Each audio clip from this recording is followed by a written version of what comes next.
Former Vice President and the candidate of the People's Democratic Party in the last presidential election, Atiku has accused President Bola Tinubu of dashing hopes and causing hardship for the teeming Nigeria population. Atiku notes that the economic policies of the current administration is unformed and causing despair among Nigerians. The former vice president said Tinubu's poor response to the country's challenges was setting the stage for a prolonged and deeper economic crisis. And in sharp response to that criticism, President Tinubu has accused Atiku of making groundless allegations and raising issues not relevant to the realities. Well, Arise analyst Dayo Sobowale joins us now for that conversation. Good afternoon, Mr. Sobowale. Thank you for being here. It's a pleasure being here as usual. When I read that response by President Tinubu saying that this is more or less, that Atiku is making baseless claims and it's not reflecting the realities, that's clearly untrue. But I'm just wondering, if he's, based on this response, do you think it's a reflection of how he's addressing the current realities on ground? If he doesn't believe that what he's saying is true, is the reality? Well, you are adopting Atiku's posture. I'm not. You try. I will try and look at both sides. Okay. That's what I should do. Atiku is in a position to say what he has said. Mm-hmm. If it has been said by a civil rights group, or if it has been said by you or me, well, everybody knows what is on the ground. It will be taken as it is. That is somewhat a reflection of the situation on the ground. But being Atiku saying it, and in the context in which he is saying it, poses a different sort of situation and the need for a different source of appraisal. He lost the election. And in the presidential system, let's get this very clear, it's a winner takes all situation for 4 years.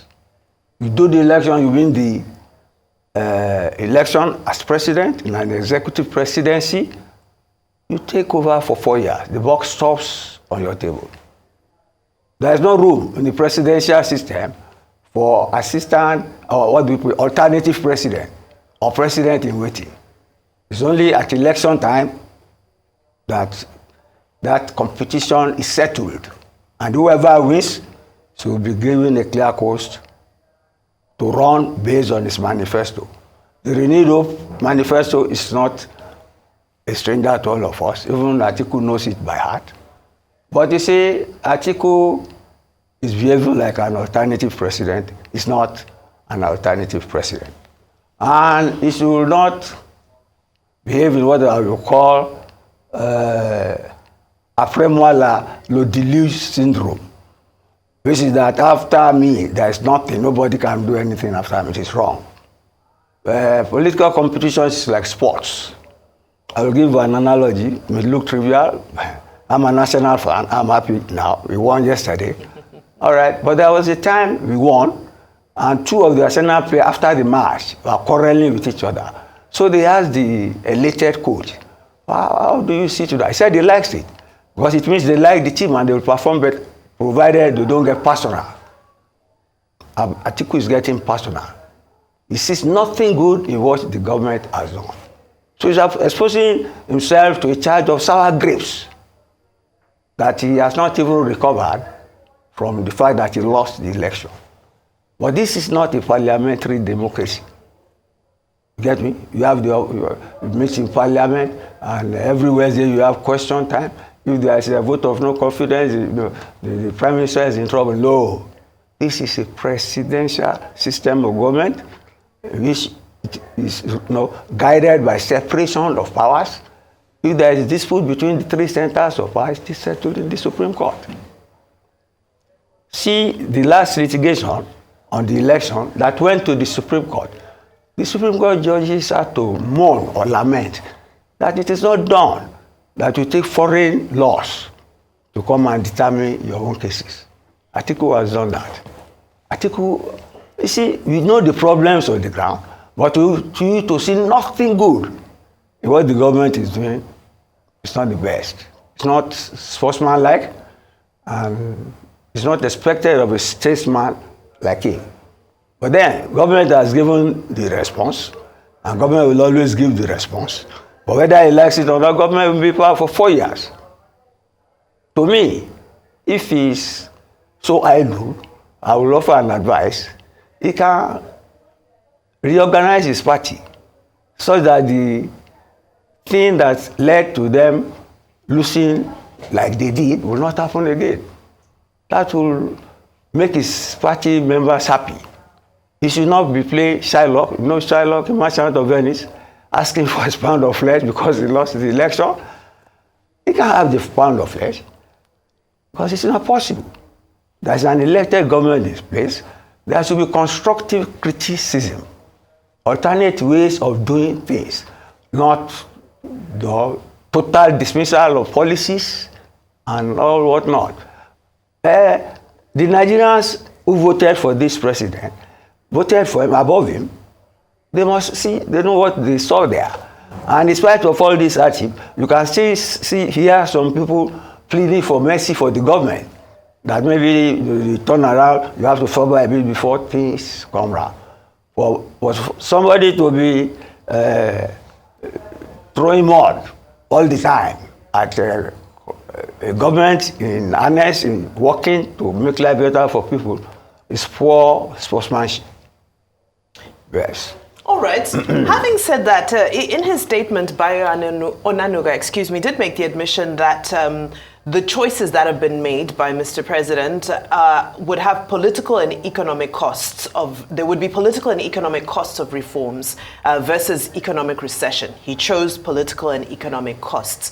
And of course, in doing so, has also promoted Mr. Atiku to being the opposition in chief. Now, my question is that when you make choices, and, fine, you're caught between a rock and a hard place because, like he said, it's one thing or the other. It was going to be one difficulty or the other. But they know that there are political and economic costs. They're acknowledging that. So what's so wrong in Atiku pointing out these things to the people in his own open editorial way? Is this not a sign of a healthy and vibrant democracy? Atiku is not a journalist. Atiku is a politician. This is all round condemnation. Go and read the speeches. All the policies are wrong, uninformed, blind government, blind leading the blind literally. That is condemnatory language. He's entitled to it, but it's not civil. It is not civil. And it does not make for, okay, let me give you another. You see, it makes for frayed nerves and creates unnecessary political tension. In fact, the way the government has responded, knowing the spokesman for who he was during the campaign, I expected a more fiery response, but this is guarded. Even though we don't know the situation on the ground. Again, let me go back to my Arsenal situation. Well, Arsenal was playing yesterday in my club. We were enjoying nice guys. A judge was even amongst the Arsenal fans. But there was this particular hostile friend who was wishing Arsenal would lose. I was saying so many things, infuriating people. You know, sports can make tempers flare. But luckily, Arsenal won. If Arsenal had not won, but by the time Arsenal won, he had skunked out. He just left quietly while we celebrated. So it's like a game of sports. There must be a winner. And you must condition yourself to live with your loss. I hope you have better luck next time. But Mr. Sobowale, yes. if we set aside, the tone, like you said, it wasn't sportsmanlike. Yes. We can receive that. Yes. But in what he's been saying, is there any dispute you have there? Because I got this excerpt from Akpan Ekpo, and what he's saying is that moving forward, we need to see the visible and significant hand of government in addressing security, electricity, and fixing the oil refineries. So from what he's saying as an economist, he doesn't see the government handling this in the way that it should, which is why we're where we are. So if we set aside the tone that was used, are you content with the way the government is addressing the current realities on ground at the moment? The government is struggling right before us with the problems. We all know the problems. Mm-hmm. Nobody is applauding the government now. Nobody will applaud insecurity. Nobody will applaud soaring prices. Nobody will applaud decreasing purchasing power. Nobody will applaud industries leaving, and so on and so forth. We all know that, but all of them are not happening in a vacuum. They are happening in the context of the level of our manufacturing capacity, on the level of our importation capacity, on the level of foreign exchange anomalies, and all this. We know this government is fighting day and night to secure the country and to make especially the currency, make it workable and realistic, and make prices stable. I mean, does he live in Spain? Atiku lives in Nigeria.